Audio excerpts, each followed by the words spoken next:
दीपावली की शॉपिंग हो या फिर नवरात्रि की शॉपिंग, वाकई में जो दीपावली की शॉपिंग होती है और ये जो खर्चे होते हैं वास्तविक ये थकाने वाले होते हैं। मिडिल क्लास फैमिली होती है तो इसके लिए और ज़्यादा सोच समझकर खर्च करना पड़ता है, क्योंकि नवरात्रि के बाद तुरंत करवा चौथ के बाद दीपावली। अभी ऐसे समय में क्या है कि त्यौहार बहुत जल्दी जल्दी आते हैं और ये खर्चे वाले दिन आते हैं हमारी लाइफ में। तो मतलब एक साल के बाद जो त्यौहार आ रहे हैं वो बहुत ज़्यादा खर्च लेकर आ रहे हैं। तो ऐसे में बहुत से लोगों के कमेंट आए हैं और एक मेरी सब्सक्राइबर हैं जिनका नाम है गीतिका वर्मा। उन्होंने मुझसे बोला है कि मतलब ऐसा वीडियो बनाइए जो हम दीपावली की शॉपिंग में मतलब देख के उसको अपने पैसे बचा सके।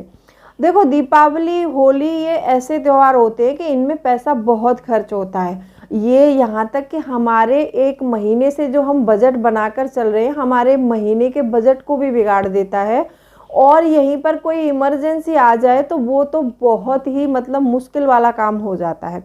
तो ऐसे में अगर आप ये टिप्स मैं बता रही हूँ, अगर इनका इम्प्लीमेंट करेंगे तो शायद कुछ पैसे आप ज़रूर बचा सकते हैं।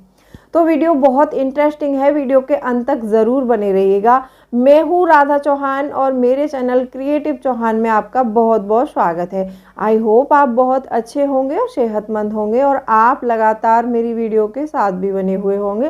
दोस्तों, आज की वीडियो है मतलब दीपावली की शॉपिंग में महिलाएं पैसे कैसे बचाएं।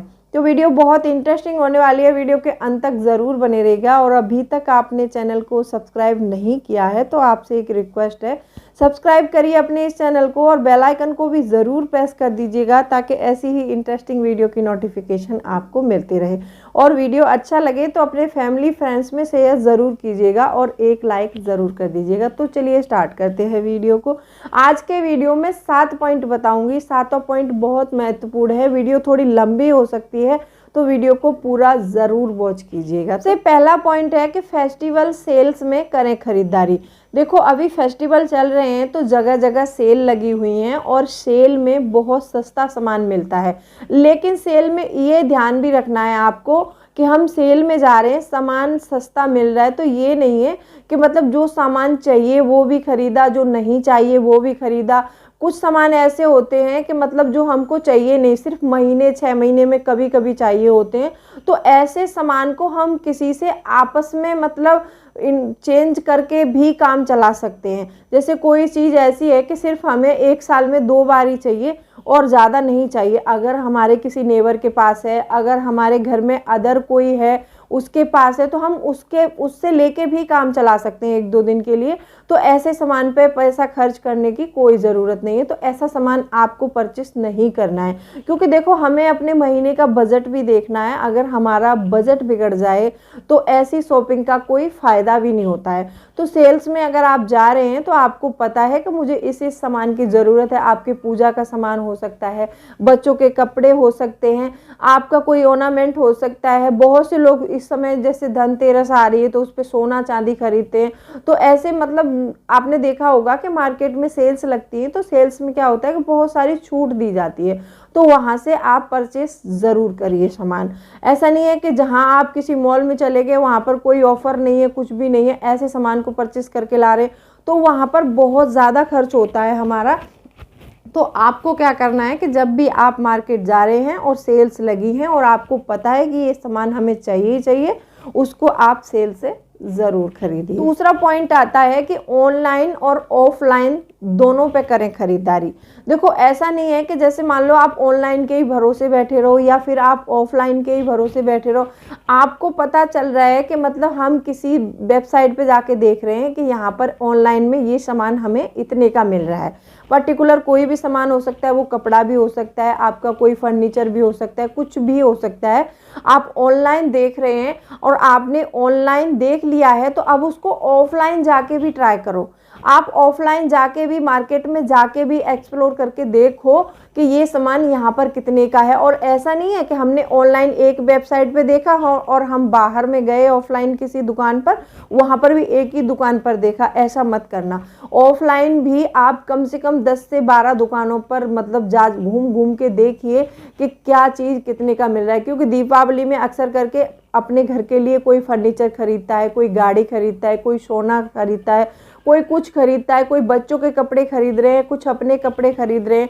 तो ऐसी सारी चीज़ों को आप ऑनलाइन तो पहले ट्राई करो और आप ऑफलाइन भी जाके देखो, जहाँ से आपको बिल्कुल सस्ता मिले, जहाँ से लगे कि यहाँ पर मेरी 100 रुपये की भी बचत हो रही है, तो सामान को वहीं से परचेज कीजिए। तो आपको ऑफलाइन भी देखना है वो सामान और वो ऑनलाइन भी देखना है, जहाँ पर आपको क्वालिटी अच्छी मिले और रेट में भी आपको अच्छे से मिले। प्राइस कंपैरिजन करके ज़रूर देखिएगा, उसके बाद में सामान आप परचेस कीजिएगा। तो तीसरा पॉइंट आता है कि ब्याज मुक्त ईएमआई चुनें। देखो, मैंने पहले ही बताया कि बहुत सारे लोग होते हैं जो घर के लिए बड़ा बड़ा सामान खरीदने की कोशिश करते हैं, जैसे कोई फर्नीचर खरीद रहा है, कोई फ्रिज लेने वाला है, कोई कुछ लेने वाला है। तो ऐसा होता है कि दीपावली पर ज़्यादातर ऑफ़र आते हैं, तो ऑफ़र्स में क्या है कि सामान थोड़ा सस्ता मिलता है, तो वहाँ पर हम जाते हैं और जाकर हम क्या करते हैं कि हमारे पास पैसे इतने बजट में नहीं होता, हम जो सामान हम खरीदें वो हमारे बजट में नहीं है, तो हम क्या करते हैं कि सामान ईएमआई पर लेते हैं। मैं ये नहीं कह रही हूँ कि ईएमआई पर सामान लेना गलत है, ईएमआई पर सामान आप परचेस कर सकते हैं, लेकिन उस पर 2 शर्तें लागू होती हैं, या फिर आप ईएमआई अपनी टाइम से भरते रहो, वो ठीक है, और एक ब्याज मुक्त ईएमआई होती है जिसमें हमें कुछ ब्याज नहीं देना पड़ता। तो ऐसी ईएमआई का चुनाव करिए जहां पर आपको ब्याज ना देना पड़े। जो भी सामान आप परचेस करें उसका डाउन पेमेंट करने के बाद जो भी पैसा बचता है आप किस्त में उसको पे करेंगे उसको, लेकिन उस पर ब्याज नहीं होनी चाहिए। जितना पैसा बचा है उसकी ईएमआई 1 साल की है या फिर 1.5 साल की है, उसके हिसाब से आप देखिए कि हमारी ईएमआई कितनी बन रही है, आपको कैलकुलेट करना है, और आपको लगे कि इस ईएमआई पर ये ब्याज लगा रहे हैं तो वहाँ पर आपको सामान नहीं खरीदना है, क्योंकि दीपावली के टाइम में बहुत सारे ऐसे ऑफर्स चलते हैं जहाँ पर हमें ब्याज मुक्त ईएमआई पर सामान खरीदने का मौका मिलता है। तो आप ऐसी ईएमआई का चुनाव करिए जहाँ पर आपको ब्याज ना देना पड़े। चौथा पॉइंट आता है कि ज़रूरत वाली चीज़ों को प्राथमिकता दें, और जो चीज़ें आप पोस्टपोन कर सकते हैं उनको जो है आप पोस्टपोन कर दीजिए, उनको आप बाद में भी परचेस कर सकते हैं, आगे चल के जब भी आपको ज़रूरत हो तब परचेस कीजिएगा।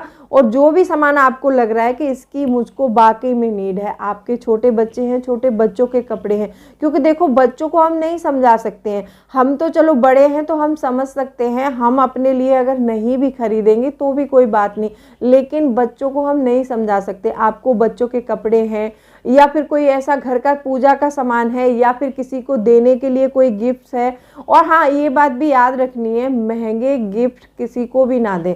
देखो हम मिडिल क्लास लोग हैं तो हमें कोई ऐसी मतलब ज़रूरत नहीं है कि महंगे तोहफे देंगे या फिर किसी को महंगे तोहफे देने से ही हमारे रिश्ते सही बने रहेंगे, ऐसा नहीं होता है। अगर जिसको रिश्ते निभाने होते हैं या फिर जिसको चलाना होता है, वो अगर हम घर से भी बनी हुई मिठाई उसके घर भेजेंगे वो भी मतलब बहुत अच्छा लगेगा उसको। और जिनको रिश्ते नहीं निभाने तो उनको आप कितने ही महंगे तोहफे दे दिए तब भी खुश नहीं होते हैं लोग। तो दूसरों को खुश करने के लिए अपने पैसे बर्बाद नहीं कर रहे हैं आपको, ठीक है। और आपको पता है कि मेरे घर में पूजा होनी है, पूजा का सामान मुझे प्राथमिकता देनी है, मुझे और कोई मेरी जैसे नीड है जिसके बिना मेरा काम नहीं चल रहा है, उस चीज़ को प्राथमिकता दीजिए।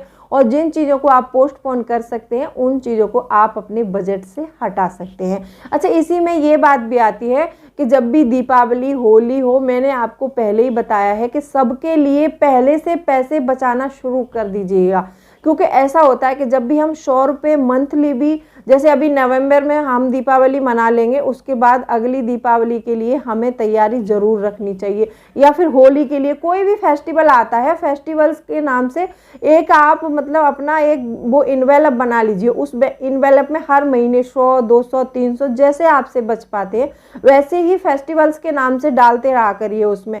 और उसको डालने से क्या होता है कि उसमें पैसे इकट्ठे होते रहते हैं, जब भी फेस्टिवल आता है तो उस समय हम उन पैसों को आराम से यूज़ कर सकते हैं और हमारा बजट भी नहीं बिगड़ता है। तो इसीलिए या तो आप फिर पहले से बजट बनाइए। आपने देखा होगा कि फेस्टिवल्स आते हैं तो उस समय बहुत सारी खरीदारी करनी होती है हम लोगों को, और वो खरीदारी करने के बिना काम भी नहीं चलता है, क्योंकि चलो हम बाकी दिनों में तो पैसे खर्च नहीं कर रहे हैं, कोई बात नहीं है, लेकिन त्योहार के समय में हमें पैसे थोड़े तो करने ही पड़ते हैं। तो उसके लिए भी आप एक बजट बनाइए, चाहे बजट में आपको 2 घंटे लगे, बैठिए और आराम से बजट बनाइए, और बजट बनाने के बाद ही आप अपनी त्योहार की शॉपिंग करिए। और आप ये बजट बनाने वाला जो तरीका बोल रही हूँ मैं, बहुत ही इफ़ेक्टिव तरीका है, आप आजमा कर ज़रूर देखिए। और बजट बनाते समय आपको अपने दिमाग में कोई टेंशन नहीं लेनी, कुछ भी हड़बड़ी नहीं करनी है। आपको आराम आराम से या फिर आपको 2 दिन भी या फिर 3 दिन भी लगते तो भी लगाइए, लेकिन अपनी एक अच्छी सी लिस्ट बनाइए और इन चीज़ों में ज़रूर मतलब वो कीजिए कि कौन सी चीज़ मुझे मतलब नीडेड है, कौन सी चीज़ मेरी ऐसी है जिसको मैं पोस्टपोन कर सकती हूँ, उसकी अलग लिस्ट बनाइए। और जो नीडेड वाले सामान है उनकी अलग बनाइए और उससे आप अपना सामान परचेस करके लाइए। और जो आपने लिखा था कि शायद इनकी ज़रूरत पड़ सकती है, वो चीज़ें अगर पोस्टपोन हो गई हैं तो आप उनको कट कर सकते हैं। 5वां पॉइंट आता है कि दीपावली की शॉपिंग के लिए आप मतलब जो है लोकल शॉप पर ज़रूर जाइए। बहुत से लोग ऐसे होते हैं कि वो मतलब मेगा मार्ट, विशाल मेगा मार्ट और डी मार्ट ऐसी जगह में जाते हैं शॉपिंग करने के लिए, जहाँ पर उनको समझ नहीं आता कि हमें क्या लेना है क्या नहीं लेना है। एक बार आप ये भी देखिए कि हम बड़े बड़े मॉलों में जाते हैं, वहाँ पर जो है सामान का प्राइस क्या है और लोकल शॉप में प्राइस क्या है। एक बार लोकल शॉप से और अपने वो जो मॉल वगैरह में जाते हैं उससे कंपैरिजन ज़रूर कीजिए। बहुत से लोग मैंने देखा है, मिडिल क्लास लोगों को, वो क्या करते हैं कि जैसे उनको, क्योंकि वो कभी मॉल्स वगैरह में कम ही जाते हैं, तो वो क्या करते हैं कि मॉल में जाके देखते हैं वहाँ पर सेल लगी होगी। ये मैंने बताया था ना आपको, एक वीडियो में मैंने पॉइंट भी दिया था कि सेल के नाम से लोग बहुत जल्दी भागते हैं। तो सेल तो लगती है हर जगह, लेकिन सेल्स में भी कुछ सामान ऐसे होते हैं कि आपको लोकल से डबल रेट पर मिलते हैं और आप वहाँ से क्या है कि वहाँ पर चकाचौंध होता है, एकदम बहुत सारे सामान रखे, बहुत सारी लाइटें, एसी, और ये सारी चीज़ें देखकर आप वहाँ पर बिल्कुल फ्लैट हो जाते हैं और आप वहाँ पर पैसे खर्च करने में सोचते नहीं है और बार्गेनिंग नहीं कर पा रहे हैं। तो सामान तो एग्जैक्टली जितना रेट है वो उतने में ही देंगे हमको, हम वहाँ पर कुछ नहीं कर सकते हैं। तो इसीलिए मैं कह रही हूँ आपको कि आप मॉल्स के बजाय एक बार आप लोकल शॉप में भी सामान ट्राई ज़रूर कीजिएगा। वहाँ पॉइंट आता है कि दीपावली की शॉपिंग में विंडो शॉपिंग से बचें। विंडो शॉपिंग कैसी होती है कि जैसे मार्केट में जा रहे हैं, मार्केट में क्या होता है कि पुराना सामान जो होता है उनके पास, पुराने सामान को भी ऐसे सजावट करके वो रखते हैं कि आपको उसको खरीदते समय देर नहीं लगती है। तो विंडो शॉपिंग में मतलब बहुत ज़्यादा पैसा खर्च होता है। तो विंडो शॉपिंग की बजाय मैंने बताया आपको, इन सारे तरीकों से अगर शॉपिंग करते हैं तो आपका पैसा ज़रूर बचता है। नंबर 7 पॉइंट आता है, वीडियो का बहुत महत्वपूर्ण पॉइंट है, दीपावली के समय क्रेडिट कार्ड का यूज़ ज़रूर करें। देखो, वैसे तो मैं अपने वीडियो में बताती हूँ कि क्रेडिट कार्ड का यूज़ कम करना है, वो बात ठीक भी है।